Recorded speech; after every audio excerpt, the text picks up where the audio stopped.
অনূর্ধ্ব-19 বিশ্বকাপ থেকে বিদায় নিশ্চিত হয়ে গেছে আগেই। সুপার 6 পর্বে জিম্বাবুয়ের বিপক্ষে শেষ ম্যাচটি কেবলই আনুষ্ঠানিকতা। সে ম্যাচে 74 রানের জয় নিয়ে বিশ্বকাপ মিশন শেষ করেছে বাংলাদেশ।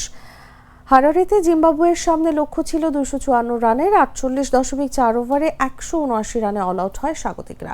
দলের পক্ষে সর্বোচ্চ 70 রান করেন অধিনায়ক সিমবারসে মুদজেগেনগেরেরে। বাংলাদেশের পেসার ইকবাল হোসেন ইমন 25 রান খরচায় নেন 5টি উইকেট। আরেক পেসার আল ফাহাদের শিকার 3টি। এর আগে আজিজুল হাকিম তামিমের 50-তে ভর করে 9 উইকেটে 253 রানের পুঁজি দাঁড় করায় জুনিয়র টাইগাররা। অধিনায়ক তামিম ছাড়া কেউ 50 পাননি।